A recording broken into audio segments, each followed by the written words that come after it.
every laugh, every smile, every hug, every kiss, every touch, every person in my life that I care about and love. But wait, maybe I'm getting too emotional. That's exactly what they say you ain't supposed to do. Suppress your feelings, never talk about your pain. Can't appreciate the sun without acknowledging it rains, right? That's right. So this a moment of clarity. And make sure you always protect your energy. You stay focused and your life gon' be lit. And you are now rocking with Celeste, the therapist. Let's go. Hi, beautiful people. So if you are watching me on the replay currently, thank you so much for watching me on the replay.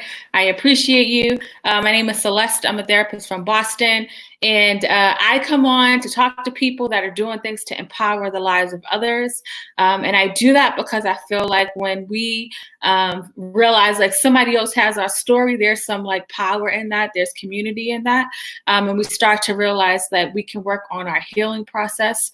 So that's why I decided to do that. I've actually been podcasting since 2018, and it's been going really well. But since COVID started and we were in quarantine, I decided to bring my podcast to a video format, which is why Monday through Friday, 8 p.m. Eastern Standard Time, you can catch this podcast streaming live on video. And if you ever want to watch or listen to past podcasts, you can find me streaming on all podcasting platforms. And before we get started with our special guest, I wanted to put up this crisis text line.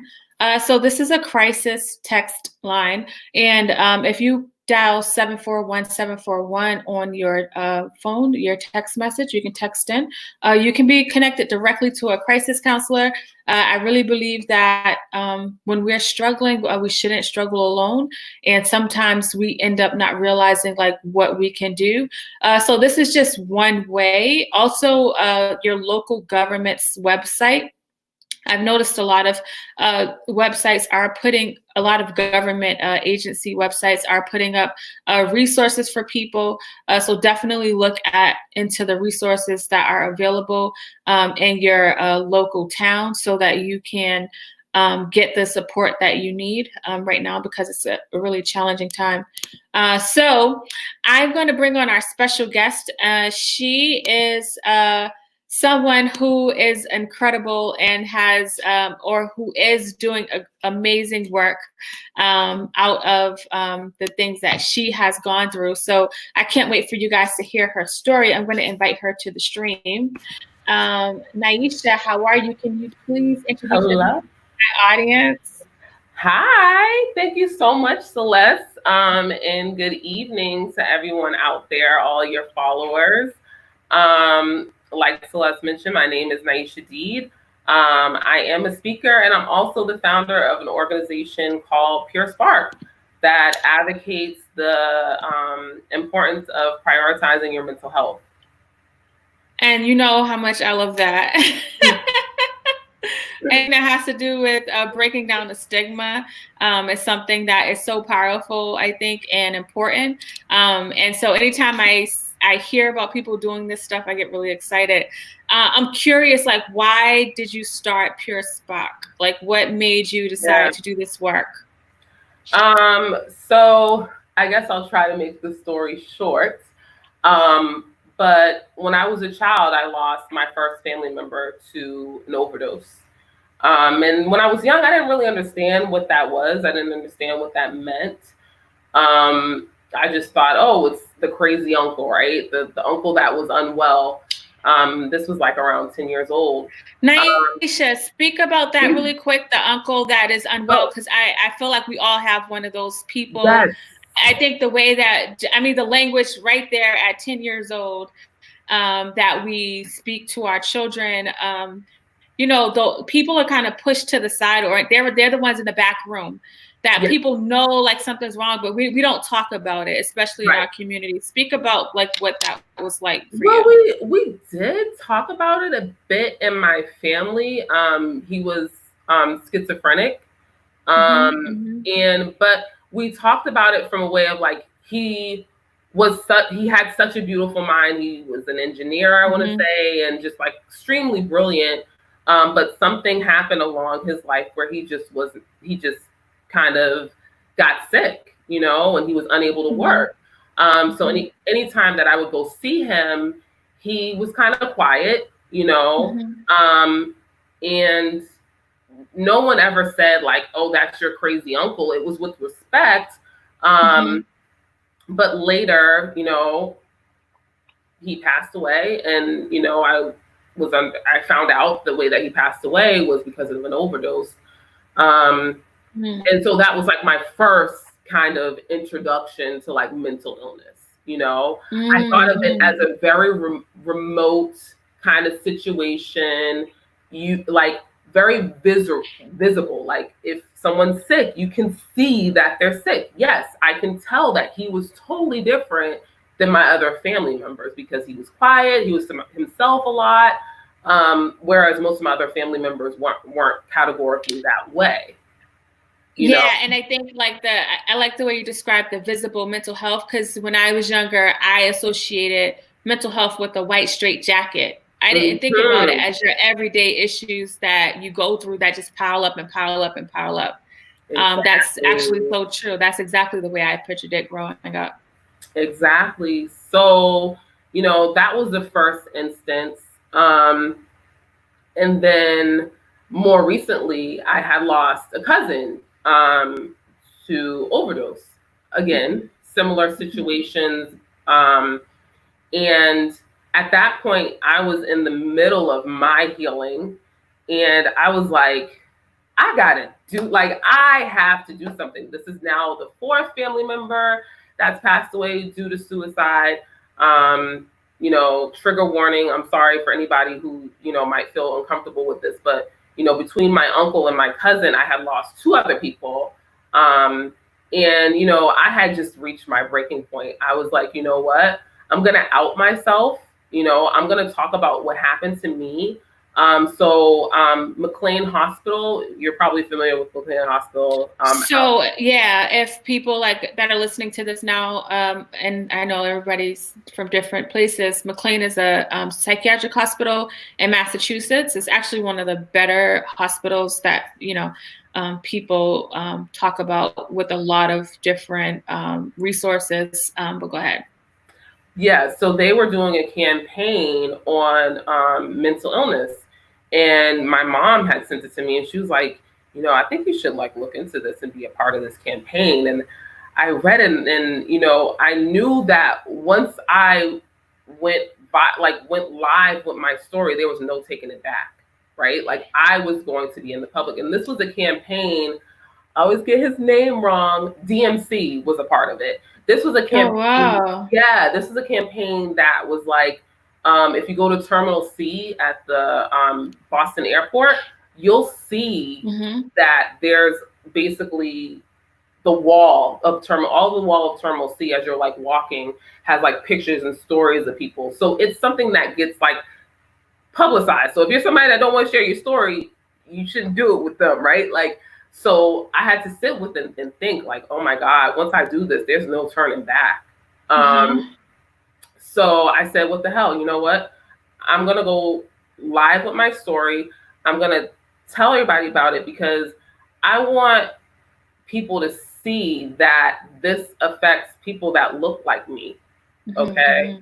And I want to share my story and tell them hey, look, I was on that path of making the six figures and gonna buy the home and all this stuff. And it happened to me because I was not prioritizing my mental health.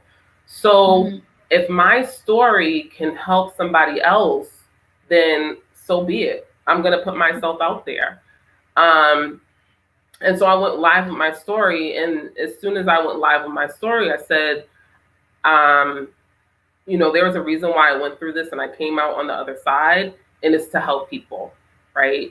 So that's kind of what was the catalyst, was my own situation. What happened to my family more recently in last May was I gotta get people realizing this is important. If you don't prioritize your mental health, you can end up like me. And I don't want anybody to have to go through what I went through because it was horrible. So now that you've brought that on here, everybody wants to know, like, what do you mean, my story? One of the things Nieisha wanted to make sure that I wrote was unafraid to speak authentically. And I thought that was interesting. I always ask my guests to, what do you want written under your picture? And she said, unafraid to speak authentically. So when you say your story, what is it? It sounds like you were on the American dream path. Mm-hmm. Yes. With yes, the six figures. I was. Girl, it was all about that money. It was all about the Benjamins. Like, I say American dream because they don't talk about mental health when they talk about doing to climbing the ladder. We don't talk about that at all. This is all they talk about. This.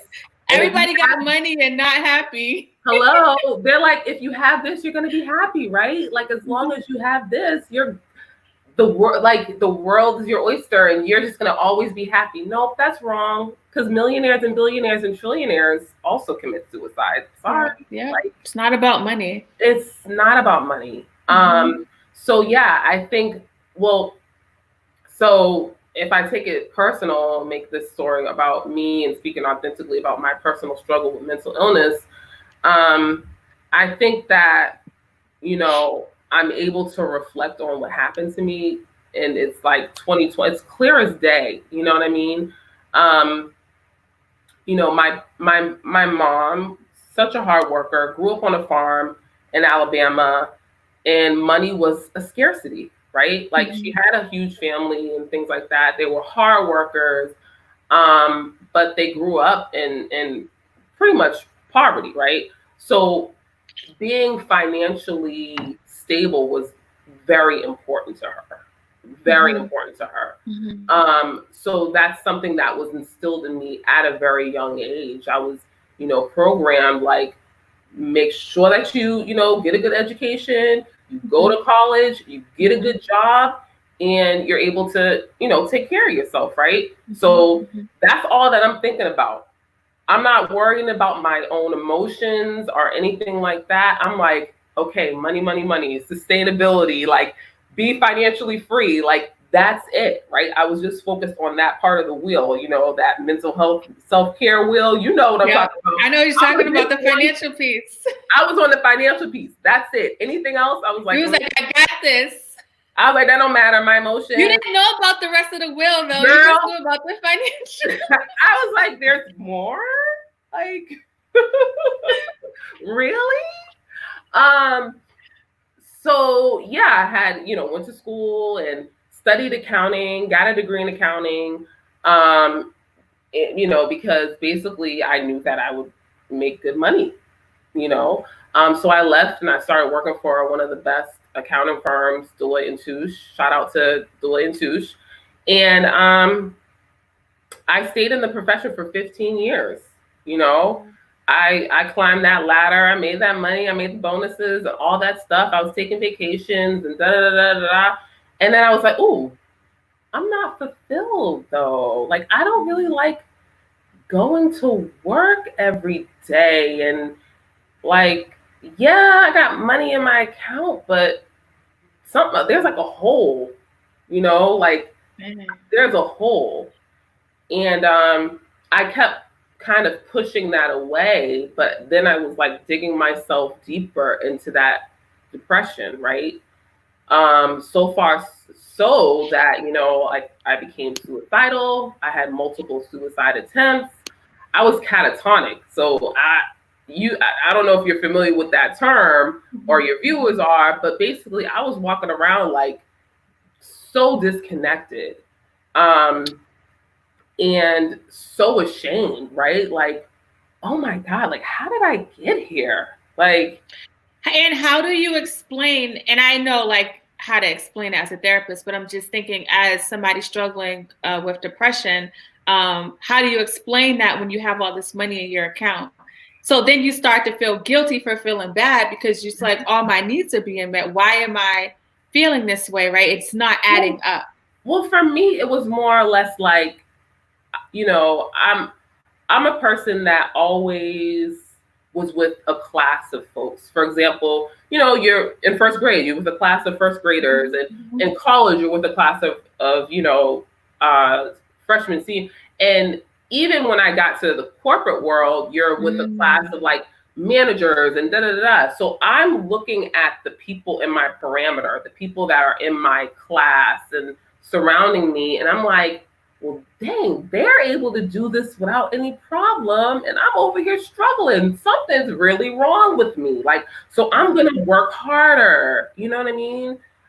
Because obviously I'm not working hard enough, or something. You know. So I think for me it was a lot of confusion as to like, why is everybody else up here to be so happy and so content, but I'm over here like drowning? But perception's reality, right? Like, yeah. Right? Yeah. But I didn't know that then. And I think going into that depression helped me to put the blinders on and focus on me, not really focusing on what's going outside of me, but focusing on, well, Nieisha, let's figure out why you feel so empty, right? What was that turning point for you, though, where you decided to focus on Nieisha? Like, how? Because I want somebody. I know there's somebody listening to this right now, and they are like probably in shock because you're speaking their language. So, what was that turning point to make you start focusing on you and trying to, like, even noticing that hole? Well, I think, there were definitely signs. I always talk about the signs whenever I speak. I talk about the signs that I did not pay attention to. Okay. For example, for me, when I'm stressed out, I don't eat. So I'm losing weight, right? Or I don't sleep, right? Like I'm up in the middle of the night, I can't sleep, and I just have this uneasy feeling, right? And these are signs that my body was trying to tell me, yo, alert, hello, you're unbalanced, something's off here. And here I go pushing it to the side. I gotta go to work. I gotta make them papers. I don't care. Body, figure it out. Okay, you're not figuring it out fast enough. But as I'm shaming myself for the emotions that I'm feeling, I'm going deeper and deeper into that depression. And I think a lot of times people think like a depression, when you go into a depression, it's like one day you're happy and the next day you're depressed. No, it's like a sequence of events that keep compiling over each other. And then you're there and you're like, whoa, wait a minute, what the hell just happened? It does seem like this, but it's been happening. It's a sequence of events that's been happening. Yeah. So anyway, living in DC, I would call my family, right? And they knew something was off when I was calling them, because I would talk to them about things that I was so worried about, the anxiety. I'm like, guys, da da da da da da. So here I talked to one person. My family's kind of like the mafia. You talk to one person, everybody come in. Nieisha, so what's going on? You okay? I had my cousin calling me, like all these different people from, everywhere. I'm in the New England area. And so what saved me and what helped me was my support system. So backstory, I do have a couple of therapists in my family, in caretaker, like doctor, nurse and stuff. So they're very like compassionate. Thank God, because if it wasn't for my family, I wouldn't be here most likely. So they had the wherewithal to be like, something's not right with Nieisha. We're going to call and check on her every day to make sure she's okay. And there was one day that I didn't pick up the phone. So my cousin, who's a therapist, was like, nah, let's call and do a wellness check. So you know what a wellness check is. So they called the police. And they called my management company at the apartment complex that I was staying in Maryland. And they was like, hey, we haven't heard from Nieisha. Can you please go and check on her? And that was the day that I attempted. And so the management company came. The management company came. And they were like, hey, are you okay? And I was like, yeah, I'm fine. Like, what do you mean? Like, yeah, your cousin, she called and she's concerned about you. And she wants to make sure everything was okay with you. I was like, yeah, I was just, I was just sleeping or whatever. And then the police came. So I had two entrances. One from like, my apartment that I used to live in was a loft style apartment. You had the upstairs and you had downstairs. So there was a way to get in from the inside, from the upstairs, and downstairs was only entrance from the outside. So that's where the police knocked on my door from downstairs, and they were like, yeah, we're doing a wellness check. Your cousin seems to think that something's going on, and they had saw the pills that I had, taken. Oh God. Are the container, and they were like, yeah, so what's going on? And at that point, I couldn't lie because it was right there. Wow. And so they was like, yeah, you're coming with us, and you're not, this isn't going on your record, and all sorts of stuff like that. But you need help. And of course, that's the last thing I wanted, right? Was to get help and to go, into a hospital. But that's what I needed. And that was kind of like the start of the process. Like, I literally had to be, if I didn't have that support, like I said, I don't know. If my cousin didn't, if they weren't checking on me and things of that nature, I don't know. I was so dead set on doing what I wanted to do, but God had a plan, so. Wow. So now you go to the hospital, and from there, that was your turning point after the hospital? No, girl. I was at the hospital and I still wasn't well. Like, the thing about depression and mental illness is that it's not a quick fix. And it's a journey. It's a lifelong journey. It's something that I'll always have to make sure I prioritize my mental health and, do the self-care and the wellness, because the mind is so fragile. And also because of my family history, that's another reason why I also make sure that I take care of my mental health, because of, my family history with it. But, girl, no, I was like, I got there, I was ready to go. Like, I did not like being in a hospital. And I don't think anyone who has gone to a hospital likes to be in a hospital. You get there and you're ready to go, you're ready to get out. But it's necessary because, you're a danger to yourself, right? They put you there because you're a danger to yourself. But it took me probably a year to fully get to the point where the depression had subsided. And that was, unfortunately, I was misdiagnosed. I was given medications that weren't really helping me at all. So it was a year of trial and error, unfortunately. But eventually, things kind of got on the right path. And then when it got on the right path and I started feeling better, I said to myself, I don't want to feel that way again. What are some of the things that I could do so I don't go back down that road that I went on? And I knew that the biggest thing was I wasn't living authentically. Like, for me, I love to talk to people. Like, and at work, when you're in accounting, it's, it's you in the computer, it's you in Excel. Like, it's you booking entries, it's you in the numbers. Your numbers are your best friend, And so I think that it took a lot for me to do what I was doing, because it wasn't true and authentic to who I was. Now I could do this type of work all day, every day. It energizes me, right? So I knew that I could no longer do a job that was draining to me, that I had to get up and literally become a whole different person in order to go to work. I'd be tired. By the time I get home, I have no energy for anything else, because all day I'm like trying to put on this front, you know what I'm saying? Like, so living an inauthentic life was draining and toxic.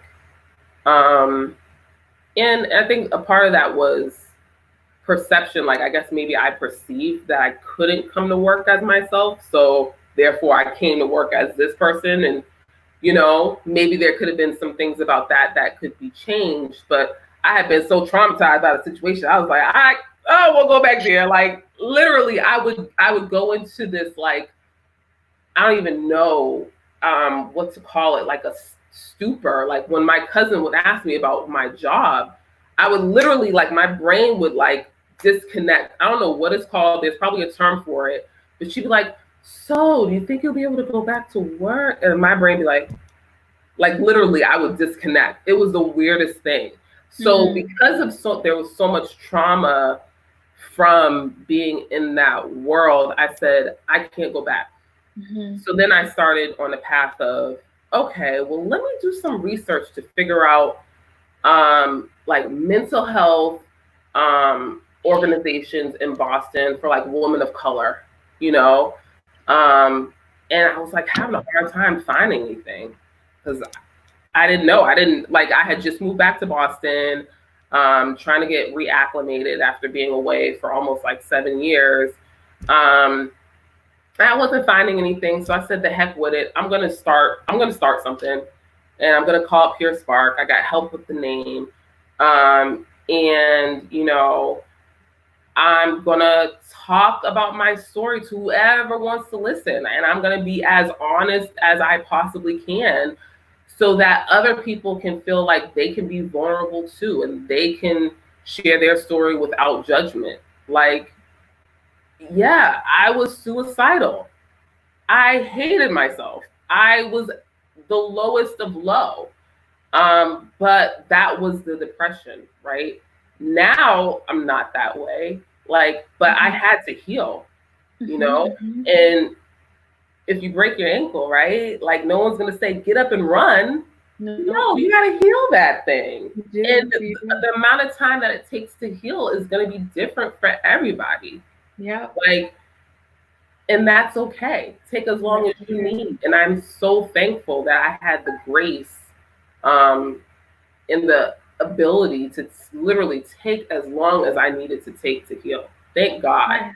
I didn't have to rush back to anything. That's so awesome. I want to know why PureSpark. Why call it PureSpark? What is it about that name that did it for you? Always ask me that question. I know, it's such a unique name. Why wouldn't we? It's a unique name. What the heck is PureSpark? I want to know. So yeah, the name, very interesting. So I had a list of names, and I probably still have it in my phone. And I went to go speak to someone about like doing the logo, and she was like, well, do you have a name? And I was like, well, I got a couple of names. What you think about these? She was like, well, I like the Pure, but then I don't know, let's Google some things. She was like, what about PureSpark? And I was like, yes. That sounds amazing. I love it. And so the way that we talked about it was like, pure, being true to who you are, right? Because we're born pure, we're born true. We are. When you look at children, they're so real. Yes. They keep it real. They keep it yes. And Spark, it's funny, like the person who helped me, she was like, you're so bubbly, you're just a spark of joy. And the whole idea is trying to help people find their spark, get back to your pure spark, what makes you shine, right? And the whole idea and thought is that there's so many different ways to get to your pure spark, and that could be through therapy, right? It could be through I don't know, dance. It could be through yoga. It could be through meditation. It could be through a little bit of each.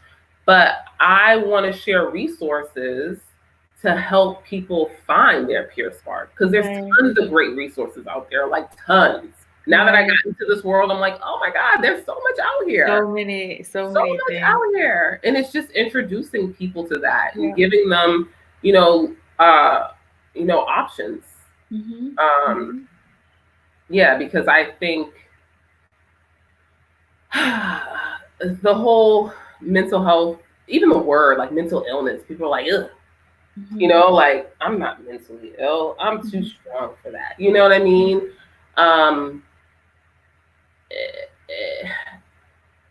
It just has such a stigma to it. And I don't know if it'll ever lose its stigma during my lifetime. But I no longer walk around with the shame of saying, how I feel. You know what I'm saying? I don't put any judgment on it. That's so good.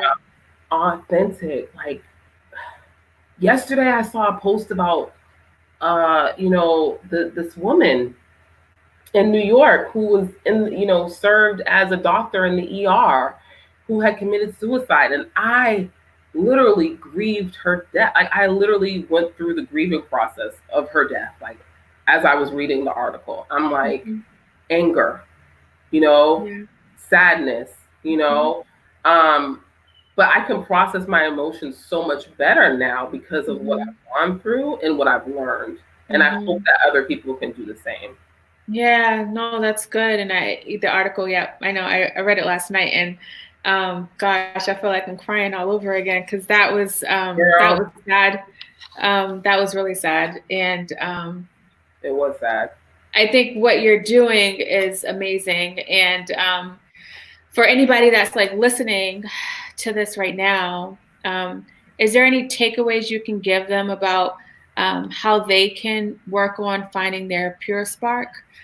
Because I know like your story just like touched so many different people in different ways. So many different ways, right? Like there's a piece, I can grab pieces of your story and it's like, okay, I know exactly what you're talking about, right? So what are some takeaways that you can give to my audience who may be listening? Yeah. I think the first thing is to know yourself, right? Because it's important to know who you are at like status quo. Like, what's your baseline? Who is Celeste when Celeste is like at peace? Like, what's your homeostasis, as they would say, right? Because if you know yourself, then you can know when you're off, right? Yeah. And then you can know, all right, well, I'm a little bit off today, but I'm way off, and I've been way off for like 2 weeks. Maybe I need to call somebody. Yeah. Maybe I need to talk to a therapist. Maybe I need to see a psychotherapist. Maybe I need to see a psychiatrist. Maybe I need to check into a mental health hospital. You know what I mean? When you know yourself, you can do that easily, right? But when you don't know yourself and you're not connected to yourself, you're kind of just like out in space, kind of just going with the flow, not really knowing, and you're really suffering, and it could be dangerous. So the first thing that I would want people to take away with is finding ways to get connected to themselves, and then know what your warning signs are. Because what your warning signs are might not be the same warning signs for me. And then, think about if you're somebody who has gone through, mental disturbances in the past. I hope that you have a plan in place for when these things arise, who to talk to, who's going to pay your bills for you when you're in the hospital, that stuff. It would be great to kind of have that stuff planned out. Or if you're somebody who is currently concerned about your mental health, I would definitely make sure that you connect with a therapist, a peer support group, and think about people who you can trust with certain parts of your life. Because when I was severely depressed, I couldn't do anything. Like I literally couldn't think. Some of the symptoms are your thought process. Like it literally affects your brain where you can't think. I would go from one room to another room, and be like, I don't remember. I don't even know how I got here. Yeah, You know? Cheryl said autopilot. Yes, Basically you're on on autopilot. autopilot. So I think it's really important to get back to that village mentality. That in our culture, I think we've strayed away from that village mentality, but we need to get back. I think it's important for us to get back to that village mentality and have a support group, because like I said, my support group was a lifesaver. If I didn't have it, I wouldn't be here. So getting a support group and getting connected to yourself, I think, are the two. No. Those are two perfect things that you're saying. And when I think about now with everyone being in quarantine, I think once the order went into place and the stuff became like real, my concern was there are already people that were at their like breaking point with their mental health, right? So now we have this added layer of things taking place, and I feel like we're all suffering together. But then separate. So like we feel isolated. And one of the things I've been trying to like be mindful of is language. And like, when I hear like social distance, I feel like, well, I can't be around or I can't deal with anyone, but it's really physical distancing that we're practicing right now. So there is support. There are people that are doing things. What is PureSpark doing during this COVID? And like, how are you trying to like stay connected with people? Because the whole idea behind PureSpark is amazing and needed. And the whole idea of you mentioning community, I think, is important, because when you're depressed, your mind will tell you all these crazy things that ain't true. And it's too easy to believe it because you have nobody challenging it. When you're in community, right, you got your aunt, your cousin, you got people challenging it. And so like you can't stay in that space, like you're forced out of it. So like what is it that PureSpark is doing? Yeah, and I want to touch on that too, Celeste. Yeah, go ahead. I think that community is important, but quality community. Yes. Right? So community where you can feel like you can be vulnerable. Somebody that you can feel like, you can share things with. And, to be honest, like there's certain people that you have different connections with, right? So not everyone you can go to with your problems, right? That might be the party person over there. Like if you want to turn up, you call her or you call him. But if you want to vent and have a venting session, you call that person. Like I'm a mixture of both. Yeah. And I try to be too, because you know what I'm saying? I like to turn up. But also, let's talk about what's going on in the world right now. Like, yeah, multifaceted. But that person might be separate too. Like, so you may not have somebody that can party and talk. So yeah, you're right about that. Thank you for putting that out there. Yes. So yeah, I'm big on community, but I'm even bigger on quality community. Because that's important. So yeah, so what PureSpark is doing. So every Wednesday night, PureSpark meets from 7 to 8:30. And we have a peer support group, Wellness Wednesdays, peer support. And it's in the middle of the week because, you might be struggling to get through. And it's at night because, we have working moms and dads and, give them a chance to put the children to sleep or, log off from work and then they can come on here. But what we do is we kind of explore different types of healing. So we've had Manifest Peace on, we had True Peace on, Portia Lee is coming on tomorrow. And we're just getting some education and techniques and skills that people can readily use that's right there and available to them. Breathing, mindfulness, just different mindfulness techniques. And a lot of people will say, like, I'll do a check-in before, right? I'll check in with people and be like, hey, how's everything doing? How are you guys feeling? No judgment, just talk about how you're feeling right now. People will say, okay, I'm feeling this way.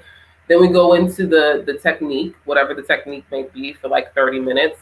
And then after the technique, people are like, wow, man, I feel so relaxed. And, I'm like, yes, so this is available to you. These techniques are all things that you're using from within. It's just being able to foster it and pull it out when you need to use it. And it's like a muscle, like resiliency, and it's literally like a muscle. If you don't work on it every day, it's not going to be as healthy as if you were to work on it every day. So, I think that I credit what I've been through in the past to be able to get me through this like COVID situation. You know what I'm saying? Yeah. So yeah. Thank you. That's amazing. Thank you for everything that you're doing. I know that with what you're doing, with what other people are doing, getting the word out is going to help people. I always start my live broadcast with kind of telling people to reach out for support because I know this is a really hard time. I hear the stories, and I'm a very solution focused type of therapist. Mm-hmm. And lately it's like I'm listening, right? And because it's the solutions or the things that they're struggling with, there's no answer right now, right? And so the tools that like your Wednesday night groups are providing, that inner stuff, there is a solution to work on our inner stuff, right? And I know people like in my community, I didn't grow up talking about nobody's meditation or like looking within. That was never a part of my vocabulary. And I say that because the fact that I can like talk so boldly about it and really like passionately about it says a lot about like how it has helped me tremendously. And I really want people to kind of like lean into that and understand that, like, yes, there's a lot we don't know, but let's look at what we do know and what we do have going on for ourselves. I think that's so important. And Celeste, to be honest with you though, like, do we even know anything? Do we really even know what tomorrow's gonna bring? Like, we don't. We aren't fortune tellers. And I think, part of it is releasing that need to be in control of the future, right? Yes. And submitting to just being in the present, because we don't have any control. We really don't. And anything that you thought you had a control over, that's perceived, right? Yeah. That's perceived. Yeah. It's not real. So we only have the moments, and like I really want people to work on being in the moment. Is there anything? Tell people how they can find you, Nieisha. Thank you for making space to be here authentically. I'm telling y'all, when she asked me to put this on there, I said, "Oh, okay, she's about to go in," and you went in, and I love it, and I appreciate it so much. Tell people how they can find you. Yeah, so they can find me on Facebook, Instagram, and Twitter. I have 2 pages. One is Nieisha Speaks. So that is my platform where you will begin to start hearing little snippets of my speeches and my story. So that's Nieisha Speaks, NIEISHASPEAKS. And then I have my mental health resource / advocacy organization called PureSpark. Once again, Instagram, Twitter, and Facebook. So that's YOURPURESPARKS. Thank you. And if you're listening to S at the end. I don't know why I just added that S. Oh, yeah, no S. Okay. No S. It's right there. You can see it. If you're watching this, you can see it at the bottom. But if you're listening to the audio, just go to the show notes and click on it. I'll have a link for you to click on the links so that you can go directly to her page and tell her how dope she is. Nieisha, thank you so much for being here. I really appreciate it. Thank you for being in the space. Yay. All right. Have a good night. You too. Bye. That was so awesome. I'm clapping like 'cause she's so amazing.